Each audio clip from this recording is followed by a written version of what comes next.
Welcome to our show, Tough Talks Unlimited, co-hosted by Derek Bowles and myself, Michael Garth. In this show, we're going to hear from world-class leaders and innovators, people who are willing to have positive conversations and share their insights on tough talks to get you through tough times. Let's get started. Man, I'm super excited to be here. Always a blessing to be with Coach Garland. We spend a lot of time having real conversations, but more importantly, we're here to have a conversations with Tough Talks Unlimited with a very special guest, Brandon Woods, who is here and back in the States. And how you doing, first and foremost, man? How you feeling? I'm doing great. Thanks for having me. It feels good to be back in America. Spending time with some family, kind of getting back in the swing of this routine over here, which is much different. So, it feels good to be back, and thanks for having me. Absolutely, man. And as you know, you were in my old stomping ground, so you were in the Outback, man. And so, where were you at? Just out of curiosity, where were you based at? So, I was in Queensland. So, I was near Brisbane on the Sunshine Coast. So I was living on the Sunshine Coast, which I'm sure if you're familiar, a beautiful area. Oh, gorgeous. Right along the coast, that's why it's called the Sunshine Coast. So plenty of beaches, plenty of little, cafe areas, just low key places, real chill spots, so it was right up my alley. So spent a lot of time out on the beach, outside of the gym, outside of working out, outside of stuff with the team. But I love the area, and you're familiar with Australia, so I'm sure you can vouch. Oh yeah, gorgeous place, beautiful place, and just a great place to be. Right, it's a beautiful place. Yeah, definitely. Mm-hmm. So I got one more question, and I'm gonna hand it over to Coach, and we can start a conversation. So obviously, there's a lot that's going on back in America, especially with this whole NIL and the transfer portal and how people are moving to different programs and from your perspective, and you've had a lot of experience, and for what I know about you, you actually transferred to Michigan State. Is that right? That's right. Yeah, I was a fifth-year transfer. So give us a little bit of background and tell me what your thoughts are on what's happening in the marketplace right now. So like you mentioned, I was a transfer into Michigan State. So relatively early, I understood, the importance of taking advantage of opportunities that arise, and putting yourself first, and, making those tough decisions, So I'm all for it, the empowerment of the young players, giving them the opportunity to support themselves, support their families, and I also, when I came out of Michigan State, I started my own nonprofit and my own LLC. So I've been on my journey as an entrepreneur relatively early too, and kind of ahead of the curve, just through my dad's exposure to it, and just my family's involvement as entrepreneurs. So I kind of feel like I was ahead of that curve as well, so I'm all for what's going on.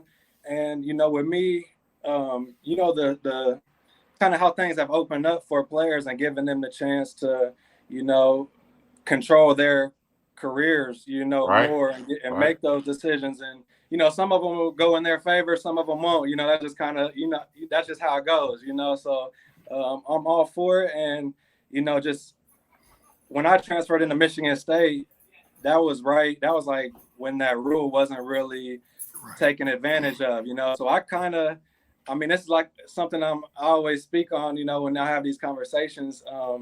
And Coach G, you probably can confirm, when I transferred to state and when Russell Wilson transferred into the Big Ten as well, we were really like the first fifth-year transfers that did it at the highest level. Right. In a way, we kind of started how this trend is and how it is right now to this day. You did. So we pretty much started where the culture is right now. We pretty much started that.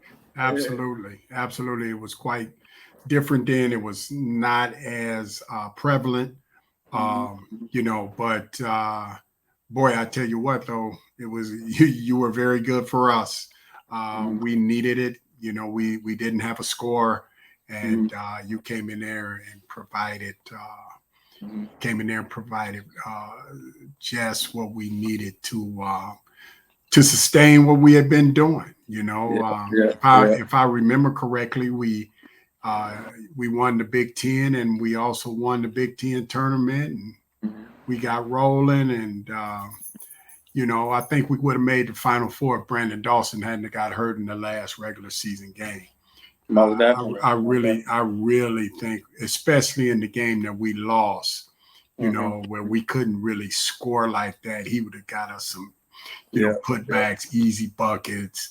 He would have did some stuff to get us there. But what was crazy about that was that had we won that game, we'd have been playing against Marquette with Jimmy Butler and them. That's crazy. I remember seeing Jimmy, man. I would have never thought that he would become a superstar in the NBA. Yeah, definitely. It's kind of crazy, B. It's crazy, man. But you talked a little bit about. Tell us a little bit. Well, I said talk, but tell us a little bit about what you're doing from an entrepreneurship perspective.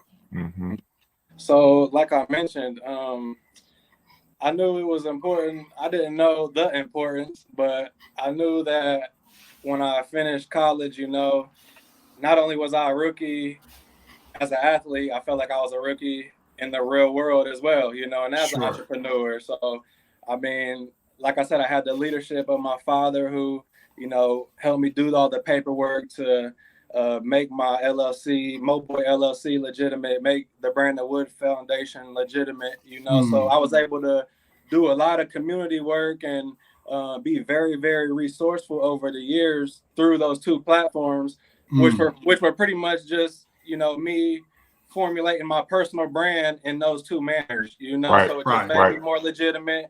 It made me able to approach people in a different manner, in a different way, kind of show that, show my business acumen, that I understand I have to do this the right way, even though it wasn't perfect, but you learn along the way. Absolutely. Like, now I got the experience. Now I have learned, I've got the work on my resume. I'm still learning, and I'm just curious and trying to create, but I'm trusting the time, and trusting the time and just staying in the moment. So all the work, that I've did over the last 10 years off the court has, it's also just taught me how to be comfortable in different environments, Right. Be able to speak and articulate what I've done. Right. In a way that people that have been to those levels can understand, okay, like I can tell by how he's delivering it, he is experienced, so it's just, leveraging that experience and being comfortable and really just being yourself, that's what everybody really wants you to do. Just be yourself, Be honest, be transparent, be vulnerable, and that's where the strength comes, being vulnerable, being open, and, just being a good person, Well, you always have been a good person, and there's no question about that. But I've had good people around me, though. That's important. Right. Well, along the way, from my parents to coaches to mentors. It's important to surround yourself with that. Sure. But tell us a little bit more about your foundation. I mean, what is it? What exactly do you do, or are you trying to provide to the community? Like I said, over the years, I was the one that I kind of just jumped in, and then I learned along the way, so I never felt like I had to be fully prepared and know every single thing to do. It was just, I just jumped in and learned lessons along the way. So it really just started out of just me being an athlete from a small town. I knew I had people's attention, I knew a lot of people. So I started off with just a basketball camp, and then that turned into basketball tournaments and then mentoring programs and just open up opportunities for us to partner up with other nonprofits and, just be resourceful, provide meals, provide clothes, have clothing drives. So it's just a little bit of everything. So it hasn't really been like a set plan. Like I'm gonna do this every, it's just very organic. Like let me just if I think of an idea for an event, or if somebody comes with me with an idea, okay, let's partner up and raise this money. So it's really been very informal, but it's like it's been good, and it's been legit, and it's been good business, and I've networked and just put myself in position to continue to have a positive influence, and more reach, so it's something that you got to just let happen though sometimes, and not really chase it. It's like you just kind of got to let it play out and have faith, Right. Man. Well, a couple things, I'm listening and I'm learning more than anything. And one of the things that you said that really resonated with me already, and I don't know if you realize sometimes when you speak, your words carry so much power, but you talked about really honoring the process, right? And being present. And I love that's something that, especially for me, because I love how you talked about being vulnerable. We always have to be present, right? We always have to be aware of what's going on. And one of the things that I'm continuing to learn is we're always going to be growing and changing, right? That's just part of it. And so my next question for you, which is, I think is super important, when you talk about being present and honoring the process, tell us about what your future is moving forward with your nonprofit. Like, what does it look like? So, like I said, done a lot of work in the communities, built a lot of relationships, put myself in different spaces and different rooms to be able to continue to grow, but what I've learned, a lot comes with that you don't really know and not really prepare for, and may be naive to, so not only have I learned all the good experiences and good lessons, I've learned a lot of I've been in a lot of unfortunate situations and relationships that's taught me the bad side of business and politics, most importantly as well.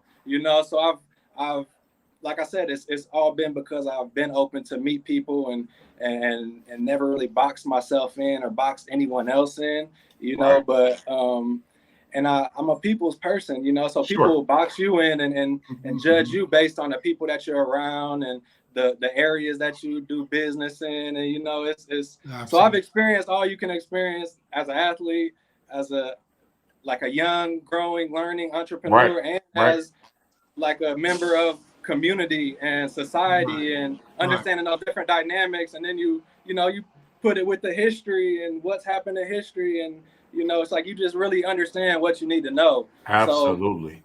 So, whether, and I've had aspirations to become a public servant, and that's definitely on the table, but you just learn a lot from doing community work and building those relationships, and I'm just glad that I learned it all early, and now that's I can move, man. I can move a little better.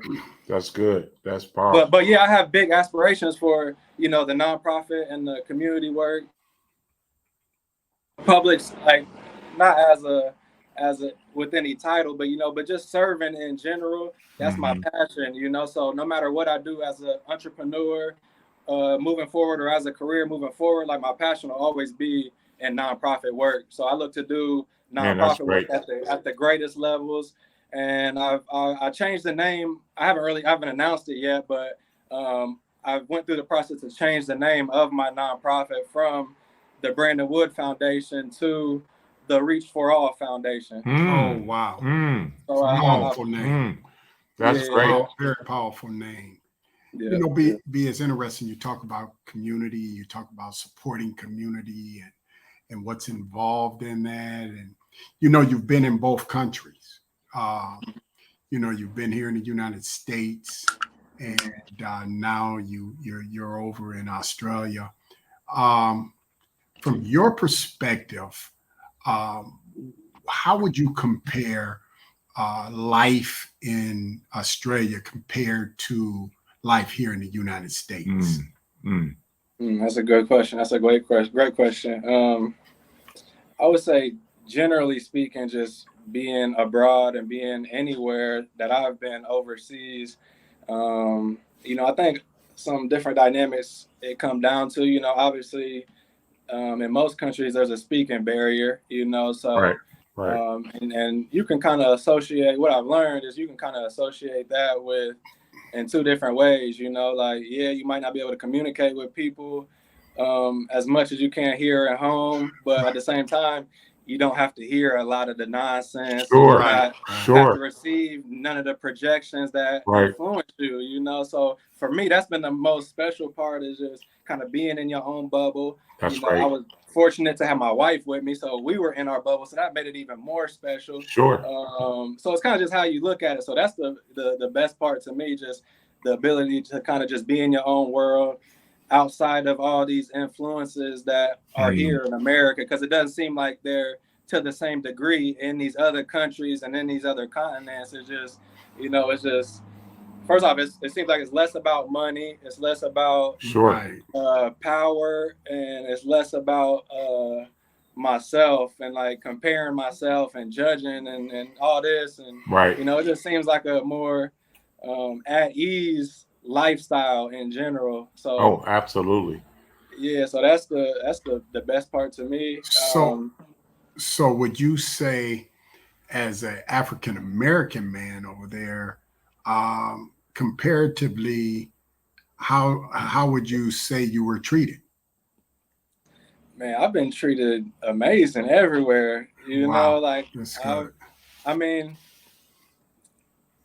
I've experienced it all, you know, even overseas. You know, like it's more so like you understand that you're a part of a business, you're a part of another culture, you know, but they're still the same kind of systematic impressions on how business is done and how people move, you know. So like you experience, you know, the same thing in a way everywhere, you know, but more like immediate situations, and just like the being in different spaces and feeling that on you, you know, that energy. Like it's not, you don't really feel that, you know. Just, I mean, a perfect example is just, you know, when I was in Australia, I rarely seen any police cars, you know, and then I come back to America and it's like you see so many police cars, and now I'm aware of like just how we're conditioned to feel when we see a police car, you know.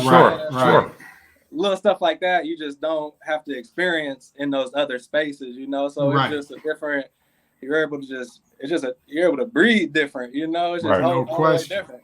No question. That's great. No question. You know, and I love what you're saying, because when, you know, two things pop into my mind, you know, especially if you were in Queensland, right? So you're on the Gold Coast, right, with the Great Barrier Reef. Is that right? Yeah. So, south of that. Now north of Gold Coast, but south of like the Barrier Reef. Okay, and this is a real question because I want to talk about your experience. So, did you go into the ocean when you were in Australia? This is real. Like, did you go into the ocean? I did. Tell us the story. What happened? Give us a little quick snapshot. Man, I'll make it as quick as I can because it's, I got a pretty great story to Please. So when I first arrived in Australia, I grew up, you know, swimming, you know, in pools and in lakes and in the ocean and out on boats and fishing, and you know, so I come from that. But when I got to Australia, you know, I think because it's where I was at, I was in Newport, so it was like really all of Australia is just like an island surrounded by water, you know. So given where I was at, I was even surrounded, you know, just with the area I was at, just fully surrounded by the ocean. So like I felt like a different, and just hearing like people talk about the wildlife and the sharks and this and that, you know, and like when I got to Australia, I felt that presence of the ocean all the way around me. Sure. And like the sharks, you know, so I kind of felt I felt like a sense of fear, you know. I felt like and just speaking on fear, you know, I haven't, like, naively, I really haven't experienced that. Like through my journey, I haven't really experienced much fear because I've just been on go and just like taking risks and just whatever happens and able to just go through it. But I felt some fear, so I'm like, hold on, like all the learning I've done, like like I've heard and learned you got to go towards this, you know, right, like when right. especially like if you're aware of it, like so I'm like, okay, I got to go towards this feeling, you know. So kind of I ended up meeting someone through one of my teammates, and he was a like Olympian free diver, like back in the early 2000s. So I'm like, okay, like let me just see where this goes. So we were introducing ourselves to each other, and his son plays ball. And his son, you know, he's like 15. He wanted to, you know, put in some work with me. So the guy Adam, he came to me, you know, when we were spending some time one time. He was like, you know, if you train my son, you know, you can take my free diving course for free. So I'm like, okay, I'll train your son once a week, you know, through the season, and you know, I'll take this free diving course for free. So I signed up for the course, and it was like a full day of learning the theory of free diving and the history, just kind of how it came about. So we spent like a day in the classroom, and then we spent a day out, you know, off the coast, actually free diving. So I got that full experience. Wow. And that's an experience, you know, that now being on the back end, like I'm proud of, you know. It's a like, big deal. Yeah. Like, and it was crazy. Like 3 miles off the coast, and I went 30 feet under. And the conditions were crazy. They had to stop it early because the conditions were so bad. Oh, wow. You know, so it was cool just to like, and it wasn't real visible, you know, so it wasn't like I could see the bottom, because the plan was to go down. There was a ship that was wrecked right there. So that's what we go down and explore the ship. Right. But the conditions, before we go explore the ship, we have to go down and, you know, do like the basic training just to get the certification. But the conditions were so bad that we couldn't even finish and go down and see the ship. Wow. So it was a crazy experience. That's crazy. Powerful, man. That's a powerful story, man.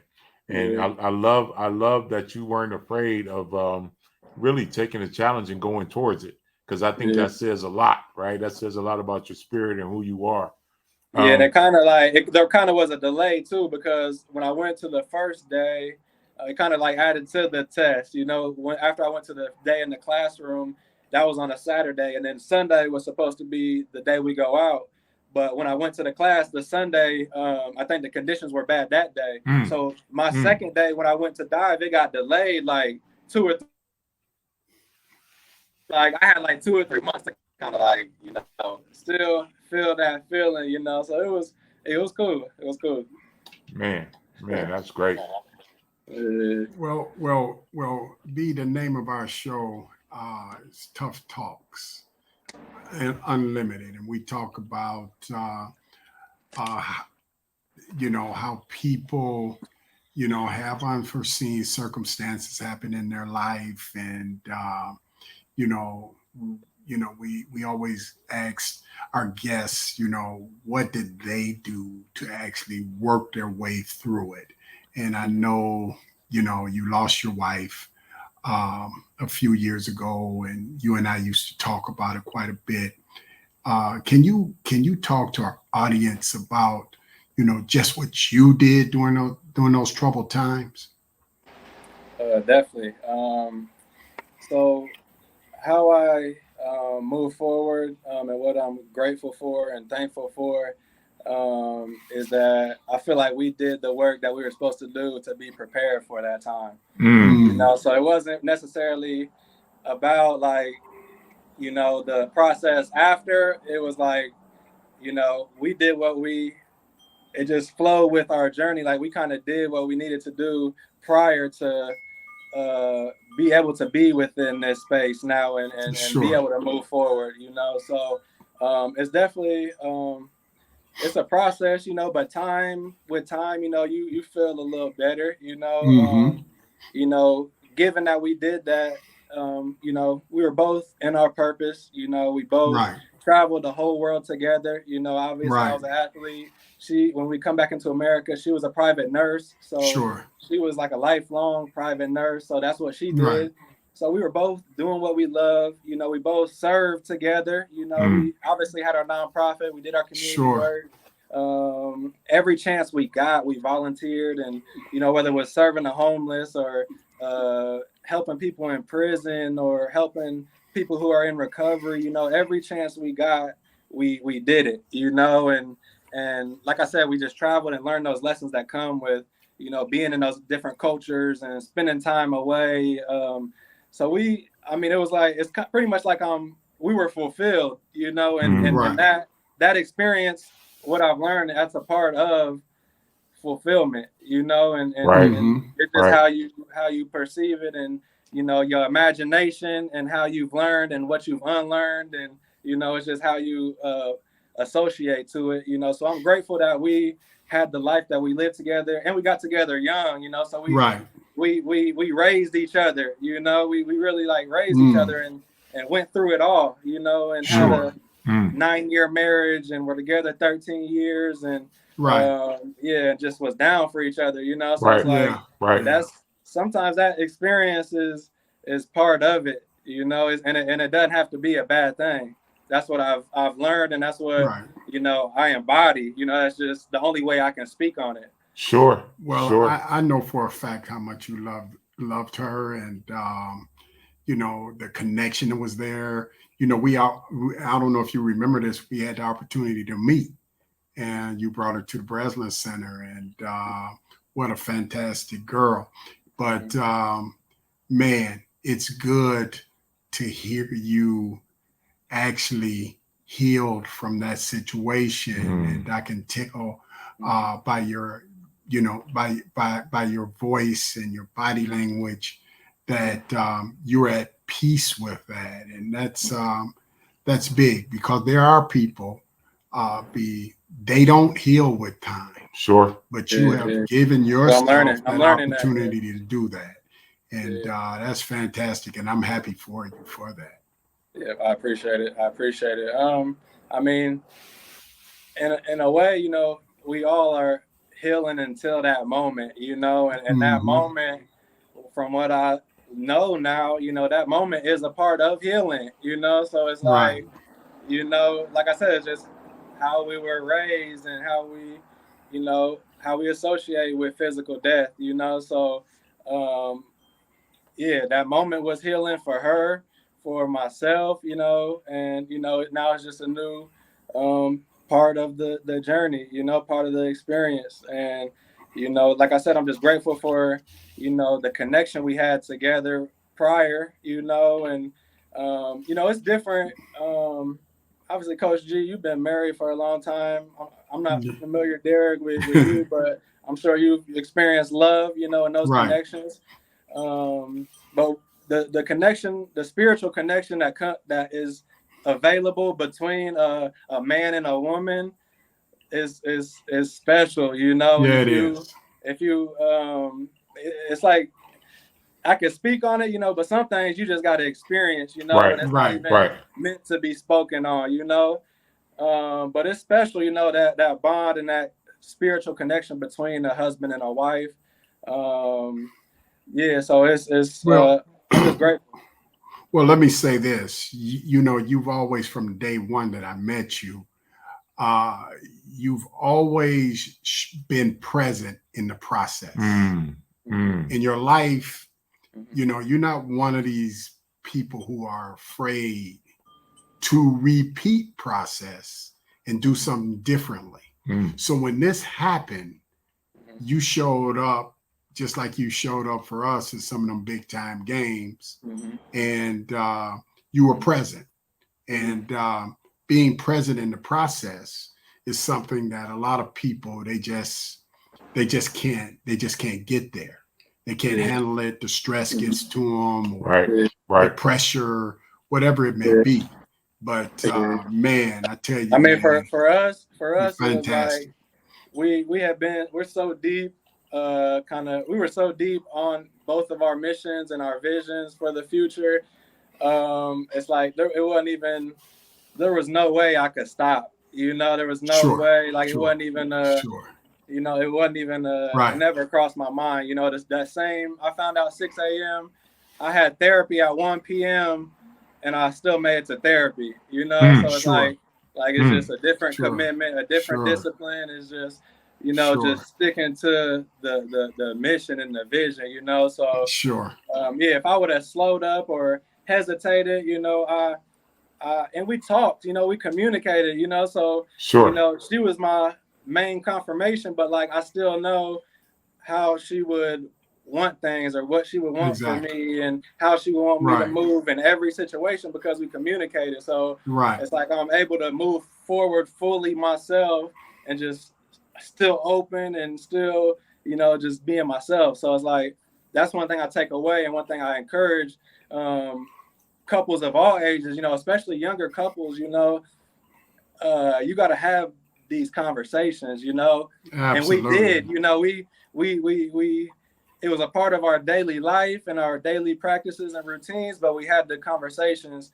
the tough conversations as well, you know. So, but what's important, like it's important to have those conversations with your family, with your family members, you know, because it's like it's a lot that comes after this experience that you just you don't even know until that happens, you know. So that's what I encourage couples is just to, you know, have those conversations not only between you and your partner, but with your family members, just so everybody's prepared and everybody knows everybody's beliefs and everybody's visions of what that time is going to be like. You know? So I'm glad we had those conversations and we were prepared for that, and I was able to stand for my wife like she would expect me to. Absolutely. Well, that's great advice for our audience. That's fantastic. That's fantastic. That's from a totally different perspective than the majority of the world would take on. That's good. That was very powerful what you just said. Learn through experience, you know, and if I can take my experience and we can take our experiences, especially ones that people don't typically experience, you know, and share those in our own unique ways. You know, I feel like that's what it's all about, you know. So for me, it's like I find the potential in this. I find the opportunity in this. I find, you know, this is only making, you know, our reach and our mission greater, you know, and our influence greater. Because now I can speak on different things. You know, I've been a husband, so I haven't even tapped into that, you know. So I've lived a married life from the beginning to the end, you know, and it's been special the whole way. So it's like this is exactly how she would want me to project this, and you know, I'm just, you know, hooping, finishing this hoop career, and really looking forward to what's next. Yep, man. Well, first and foremost, man, B, and you already know I'm excited that you were comfortable sharing that information. I think that's important. But on the other side of that, I just appreciate your spirit and how you carry yourself, and so two things I want to ask that I think are super important.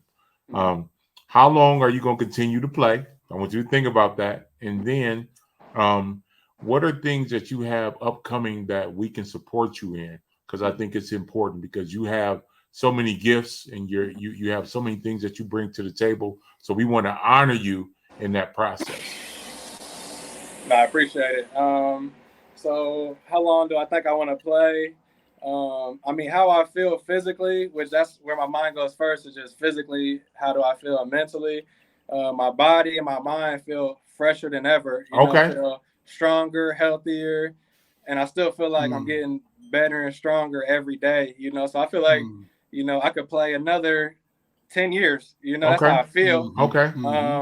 But like you said, and like I've kind of spoke on, you know, just with opening other doors and with not boxing myself in and with doing a lot of work and building relationships, like if I didn't play again within my professional career, like I'll be perfectly okay with that, you know. Like I would probably still go to the gym tomorrow and lift weights tomorrow. Like I would just keep flowing. So I feel like I play another 10 years, or if I don't play another day, I'll be good. But yeah, like you look forward to doing other things, you know, and and especially when you've already kind of exposed yourself to different fields and different people who are doing different things, and you've learned so much more. But it's like I kind of got to just ride out with the game, because it's like I love it more and more by the day, and it's like I just got to keep riding it out. That's just how I feel. Sure, absolutely. But I'm looking forward to, you know, moving forward and moving on. But moving forward, you know, just as far as obviously, like I said, you know, I want to continue to do community work, you know, whether it's, you know, at the, you know, small community level, or just continue to grow and take it, you know, more national and do international stuff. You know, I want to do all that.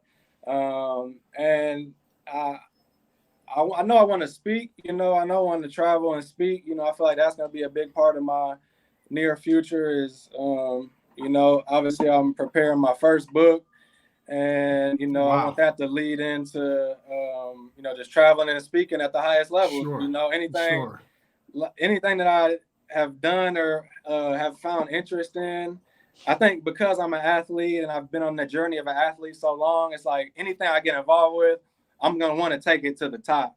You know, just like that's just the only way I can think.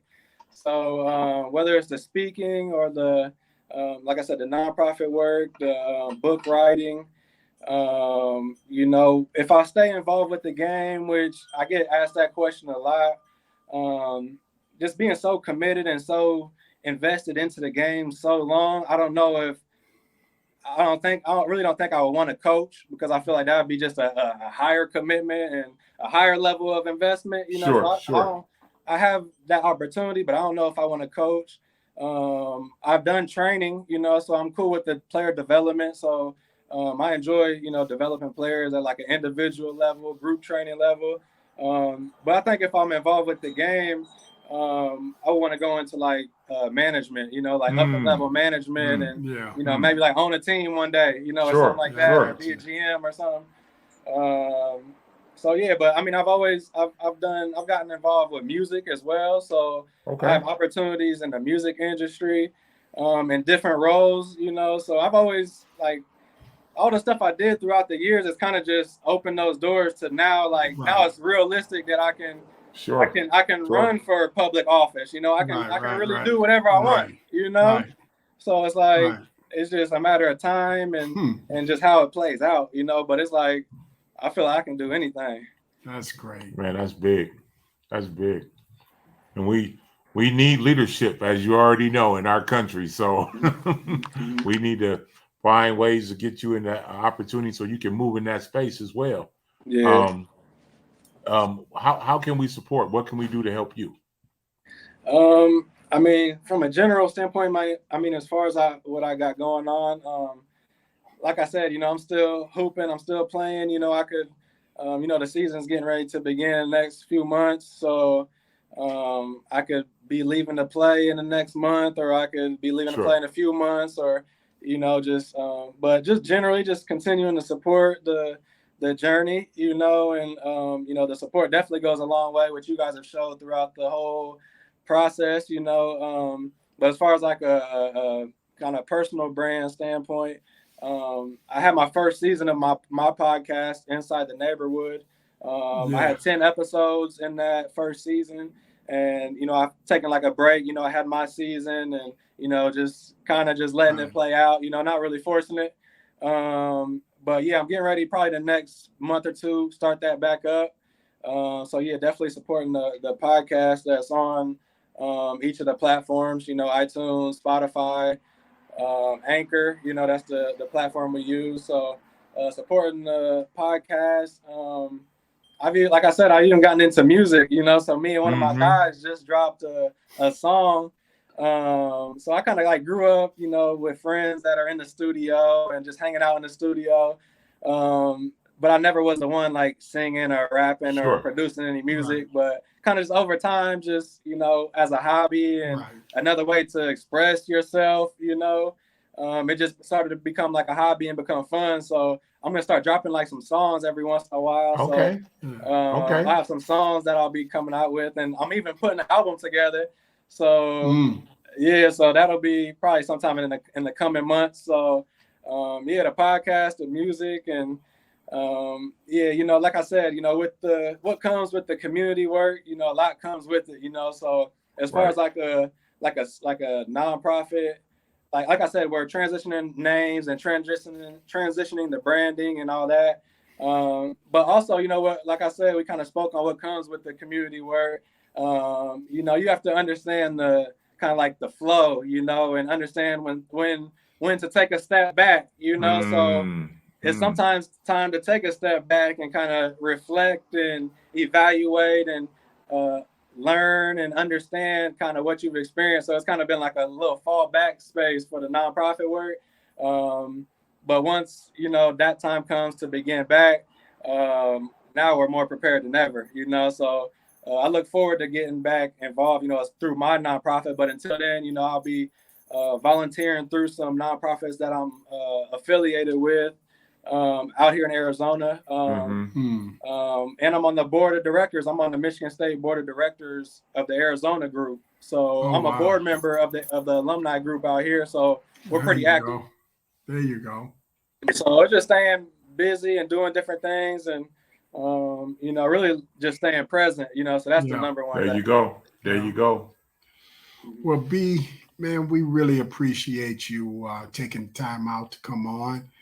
It's good to see your face and hear that you're doing well. And appreciate it. We'd love to have you back once again on Tough Talks Unlimited on some future date. And maybe when you get back to Australia, maybe we can do one from over there. That'd be cool. I'm not sure if I'm going back. Oh wow, okay. So I'm here now in Arizona. So my sister is still over there. But just depending on if I sign somewhere, you know, I might go back to be with her for a little bit. Sure. But yeah, I'm not sure if I'll be back there anytime soon. But definitely willing to jump on again wherever we're at. Wherever. Well, we can make that happen. Are you guys going to the grind week? Yeah, we went in. Yes, we went in last year. At least I did.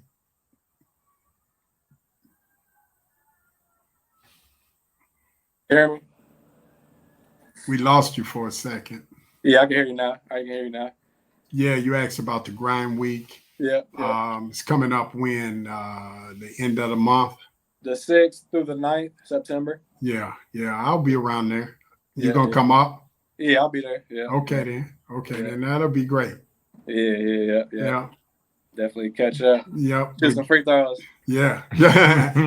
All right, then, B. You take care. Yeah, thank you guys. All right. Have a good day. Yeah, peace. Yeah, peace.